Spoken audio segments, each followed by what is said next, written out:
Double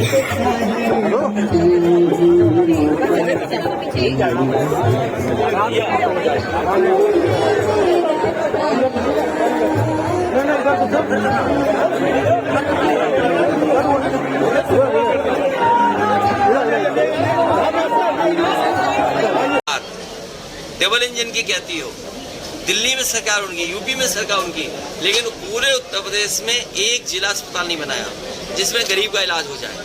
एक मंडी नहीं बनाई जहां पर किसान को अपनी पैदावार की आय दोगुनी मिल जाए। तो सवाल ये है, सवाल ये नहीं है कि कौन शपथ ले रहा है, कौन ट्वीट करके क्या कमल खिला रहा है। अरे कमल देखो इस बार कहाँ गिरा पड़ा है, मिलेगा आपको पता नहीं लगेगा। की बात हो रही है, अभी नीति आयोग ने आंकड़ा जारी किया है, पता है कि बुंदेलखंड में जो गरीबी लोग फीसदी घट गई है। देखिए नीति आयोग के आंकड़े इसलिए मत मानना, नीति आयोग जब से बीजेपी के हाथ में चला गया है उसने सब आंकड़ों में फेरबदल कर दिया। मैं आपसे कहता हूँ, क्या जीडीपी जो सरकार बताती है वो है? क्या सरकार लगातार ये बताती है कि 100 में केवल 4 लड़के बेरोजगार हैं? क्या मुख्यमंत्री जी ने सदन में नहीं कहा कि 100 में बेरोजगारी दर बताई उन्होंने, 4% बेरोजगारी दर है। तो अगर नीति आयोग ये कहता है, जो बात आप कह रहे हो, हमारे मुख्यमंत्री जी कहते हैं कि 100 बच्चों में केवल 4 बेरोजगार हैं। अरे आप पत्रकार हो, हर पार्टी के नेता से मिलते हो, हर कार्यालय के आसपास जाते हो, पूरा जिले की जानकारी है, बताओ कि 100 में 4 बेरोजगार हैं। अगर आप मुख्यमंत्री के विश्वास नहीं करेंगे तो नीति आयोग के भी आंकड़े को भरोसा नहीं करेंगे। मध्य प्रदेश में भी चुनाव आने वाले हैं, अब लगभग तय हो चुकी है। समाजवादी पार्टी का किस समाजवादी पार्टी चुनाव बुंदेलखंड में और आपके पड़ोसी मध्य प्रदेश में चुनाव लड़ेगी। पिछली बार आपके एक विधायक जीते थे बिजावर से, एक विधायक जीते थे, कई हमारे दूसरे नंबर पे थे, और बिजावर के जो विधायक हमारे जीते थे उन्होंने ही कांग्रेस की सरकार बनाई थी। सबसे पहले समर्थन समाजवादी पार्टी ने दिया था। भविष्य में आप देखेंगे समाजवादी पार्टी का जहां संगठन बेहतर है, जहां समाजवादी पार्टी को 2 नंबर पे जनता ने रखा था, उन सीटों पर और आकलन करके मध्य प्रदेश में चुनाव पार्टी लड़ेगी। अखिलेश जी, महिला खिलाड़ियों को लेकर विवादों में रहे ब्रिजभूषण सिंह को जमानत दे दी गई है, इसको लेकर क्या? अब कोर्ट का है, उसमें मैं क्या कह सकता हूँ। आज सुनवाई हुई थी, 4 अगस्त लगा दी और साथ ही सुप्रीम कोर्ट ने गुजरात सरकार और राहुल गांधी वाले केस में, देखिए ये कभी कभी मुझे ये लगता है कि एक को परेशान करके कुछ लाभ देना और कुछ लाभ लेना, कांग्रेस के नेता को परेशान करना, उससे लाभ लेना। यूपी में क्या बात हुई है कांग्रेस से गठबंधन, क्योंकि इंडिया का पार्टी कितने सीटों पर जो है वो जब कभी बात होगी, क्योंकि आप तो टीवी पे देखते होंगे, कैमरे मोबाइल पे देखते होंगे, बात तो हमें करनी है। जब हमें करनी होगी तो हम कर लेंगे बात, और हमें बात करनी है। आप सभी पूछेंगे।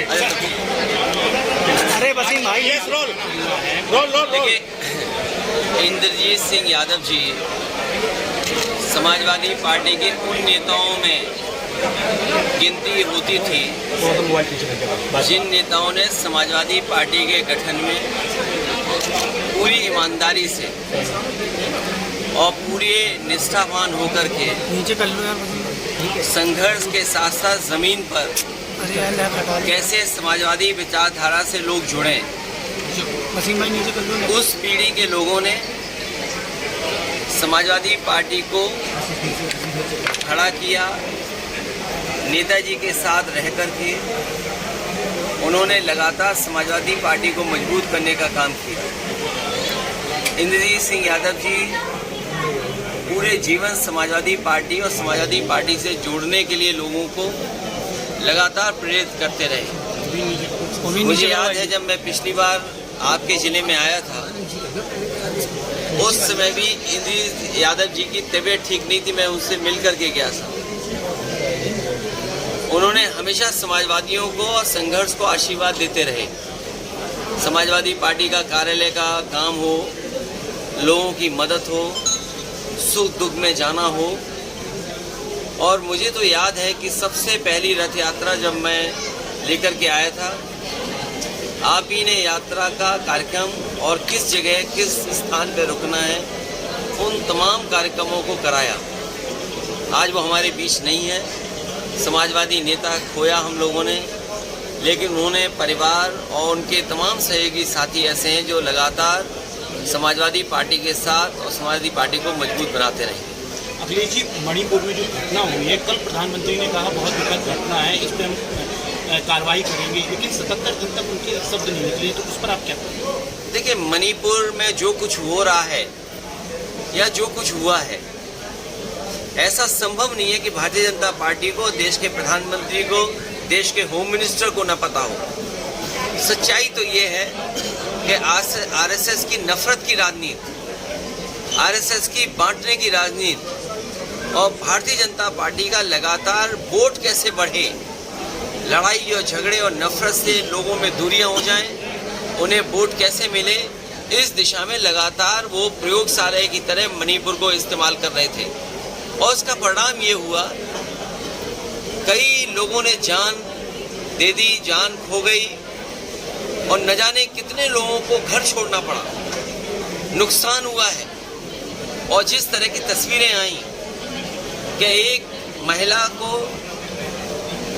जिस तरीके से घुमाया गया, और एक नहीं दो महिलाएं थीं, और उसके बाद मुख्यमंत्री का ये कहना कि ये घटना कोई एक अकेली घटना नहीं, ऐसी और घटनाएं हुई हैं। इससे ज़्यादा शर्मनाक, इससे ज़्यादा हमारे संस्कृति पर धब्बा लगने की बात कोई नहीं हो सकती, जो भारतीय जनता पार्टी के मुख्यमंत्री और देश के प्रधानमंत्री और देश के होम मिनिस्टर इस बात को देख रहे हो। जो मणिपुर में हुआ है, ये इतने दिनों के बाद तस्वीर आई।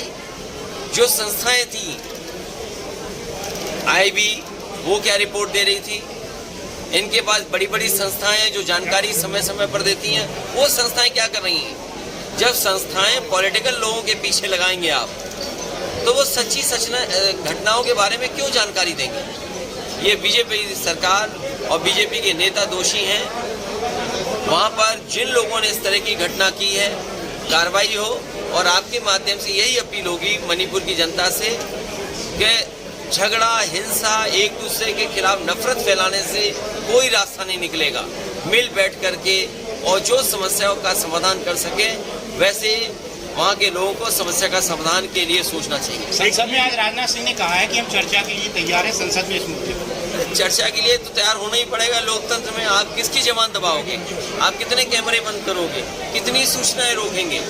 और फिर ये चर्चा या कार्रवाई पहले होनी चाहिए थी। आखिरकार सरकार ये सब घटनाएं क्यों छिपा रही थी? एक्सप्रेस वे को लेकर आपको 1 घंटे पहले ट्वीट आया है, किस तरीके आपने उसमें सरकार को समझाना चाहा है?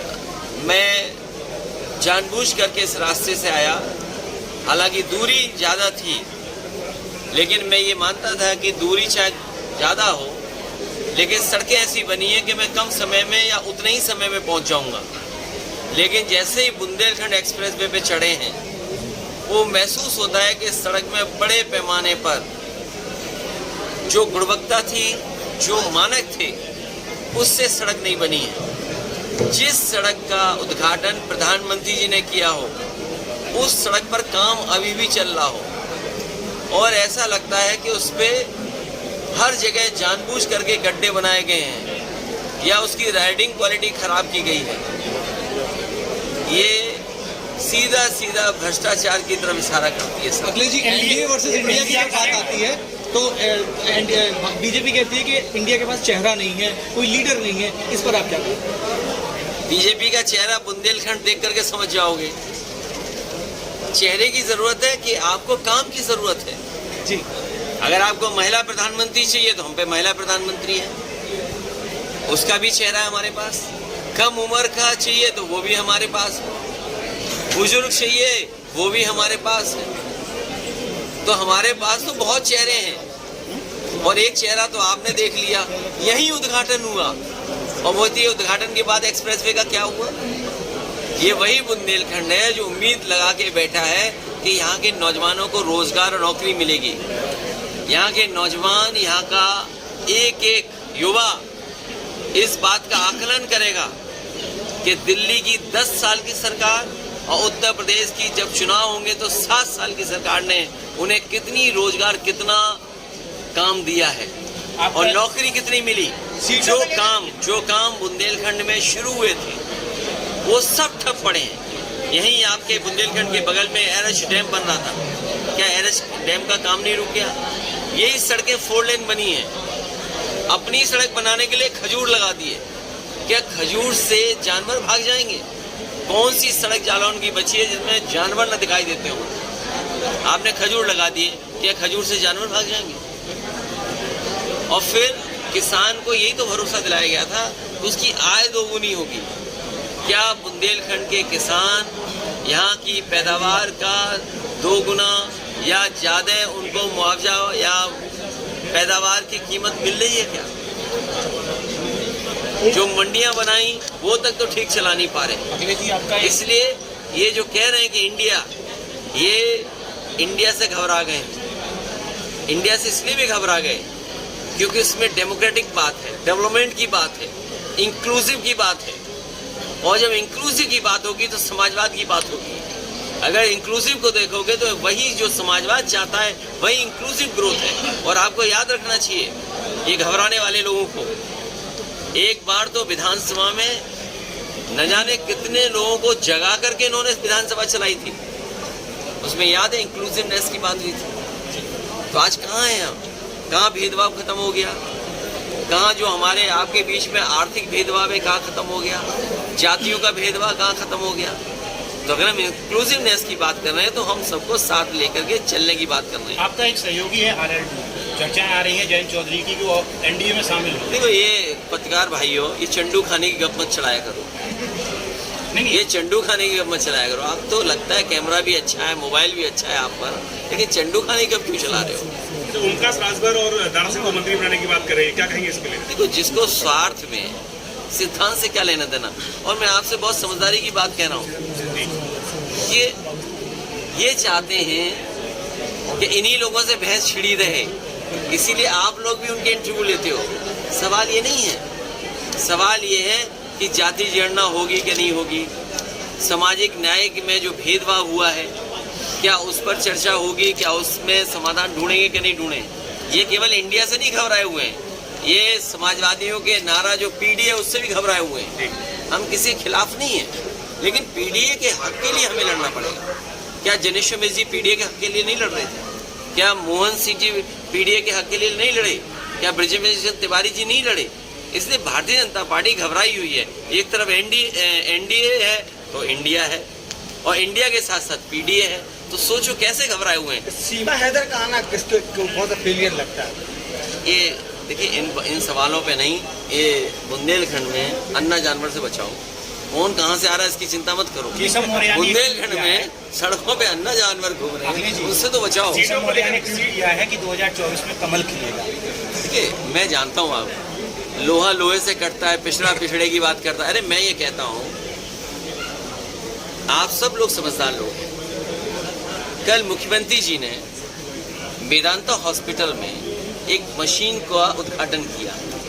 बताओ, उत्तर प्रदेश के मुख्यमंत्री समाजवादी सरकार का वर्ल्ड क्लास कैंसर इंस्टीट्यूट बनाया, 100 एकड़ में बना हुआ है।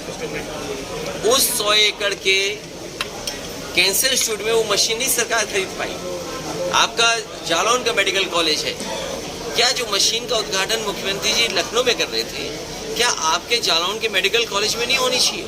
सवाल ये है कि आपके सरकार के मेडिकल कॉलेज की जो व्यवस्था होनी चाहिए, जो बजट होना चाहिए, उसके लिए आप पे सवाल ही नहीं है। क्या असिस्टेंट प्रोफेसर पर्याप्त हैं? क्या एडिशनल प्रोफेसर पर्याप्त हैं? क्या वहाँ टेक्निकल स्टाफ पर्याप्त है?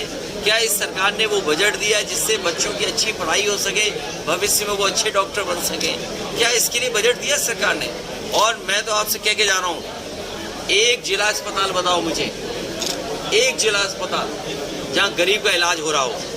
और अगर आप सरकार की तरफ से जो सवाल पूछ रहे हो, ये क्योंकि 2 सवाल मुझे एक इधर से पूछा, एक इधर से पूछा, मैं आपके साथ अभी जिला अस्पताल चलने को तैयार हूँ। आप बताओ क्या दुर्दशा है? अगर ना आप शर्मिंदा हो जाओ तो बताना। तो जो सरकार डबल इंजन की